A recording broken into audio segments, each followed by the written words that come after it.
हमारे बीच में हमारी नेता आदरणीय प्रियंका गांधी जी, हमारे आदरणीय चौधरी उपेंद्र सिंह हुड्डा जी, हमारे प्रदेश अध्यक्ष आदरणीय चौधरी उदय भान जी, हमारे प्रत्याशी भाई दिव्यांशु बुद्धिराजा जी, सम्मानित मंच उपस्थित पिता तुल्य बुजुर्ग नौजवान साथी, माताएं बहनें, राम राम जी। ठीक हो? सबसे पहले आज आपके बीच में मैं पहुंचा, मैं देखने आया था। जब चुनाव शुरू हुआ, जब मैं आपके बीच में शुरू में आया था, तब कह रहे थे कि करनाल में पता नहीं क्या होगा। फिर कहने लगे कि करनाल में मुकाबला बनता जा रहा है। फिर कहने लगे कि करनाल में जीत सकते हैं। और आज रोहतक में सुबह बात यह आई कि दीपेंद्र जी थोड़ी मेहनत बढ़ाओ, कहीं करनाल में रोहतक से ज्यादा ना जीत जाएं। मैं आपको देखने के लिए आया था यहां पर। मैं बधाई देता हूं आपको। 10 साल इस सरकार ने क्या किया, उसका तराजू पे तोल के आकलन का समय आ गया है।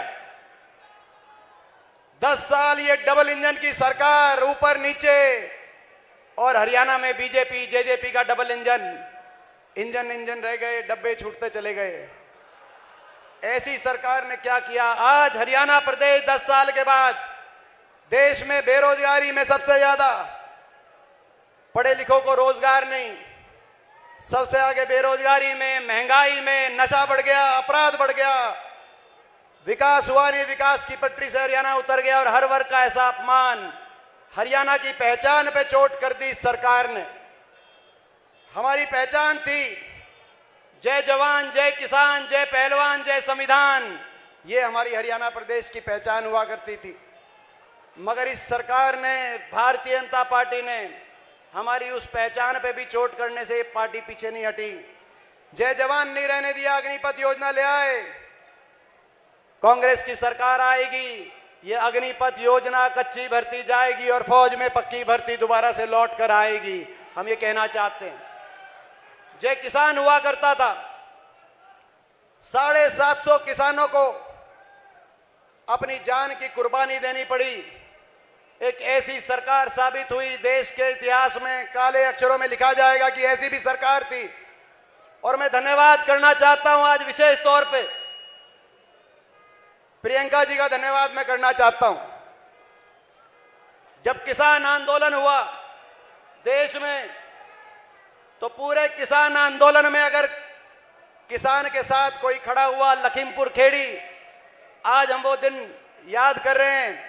अगर किसान के साथ कोई खड़ा हुआ और जेल में जाकर 3 दिन बिताने का काम किया, तो प्रियंका गांधी जी पहुंची लखीमपुर खेड़ी और वहां पर 3 दिन तक जेल में रही किसान के साथ आपने। और मुझे तो वो भी आपका रूप याद है, मुझे तो वो भी आपका रूप याद है जब मैं आपके साथ गया लखीमपुर खेड़ी में और उत्तर प्रदेश की पुलिस ने मुझ पे हाथ उठाने की कोशिश करी, तो एक बड़ी बहन के रूप में और एक शेरनी के रूप में मेरी रक्षा करने के लिए आपने जो कदम बढ़ाया, आज मुझे वो दिन याद आ रहा है। ये हरियाणा और देश का किसान और मजदूर वो दिन नहीं भूल सकता। जब किसान पे आक्रमण हुआ तब आप खड़े हुए। जब हमारी बेटियों को दिल्ली की सड़कों पे घसीटने का काम इस सरकार ने किया, जो बेटियां न्याय मांग रही थी, उनका क्या कसूर था। ये हरियाणा है। इसी हरियाणा में कुरुक्षेत्र में महाभारत हुआ। हमारी मां बेटी की इज्जत के लिए महाभारत जैसा युद्ध हुआ, ये वो हरियाणा है। हमारी बेटियों ने जब न्याय मांगा तो दिल्ली की सड़कों पे उनको घसीटने का काम इस सरकार ने किया। इतना अहंकार। मगर वहां भी अगर कोई खड़ा हुआ उन बेटियों के साथ, तो हमारी बहन प्रियंका गांधी जी सबसे पहले जंतर मंतर पहुंचकर हमारी बेटियों के साथ खड़ी हुई। आज हम धन्यवाद आपका करते हैं। मगर इस सरकार का क्या करें, जिन्होंने ना जय जवान छोड़ा, ना जय किसान छोड़ा, ना जय पहलवान छोड़ा और ना जय संविधान छोड़ा। ये कह रहे हैं कि संविधान को बदलेंगे और हम इनको कह रहे हैं संविधान पे तो हम आंच नहीं आने देंगे। ये देश की जनता है, ये सरकार ही बदलने का काम करेगी, हम ये इनको कह रहे हैं।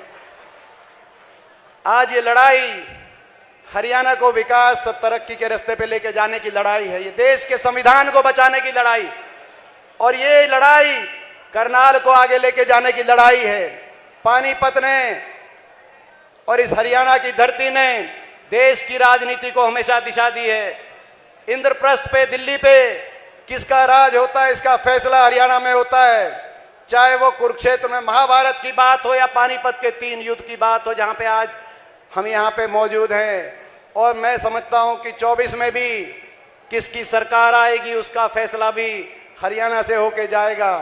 मैं आप सबसे एक बात कहना चाहता हूं, हमारे ये प्रत्याशी दिव्यांशु बुद्धि राजा जी के बारे में मैं एक बात आपसे कहना चाहता हूं। आपसे हम लड़ाई लड़ रहे, आपके साथ मिलकर हम लड़ाई लड़ रहे हैं।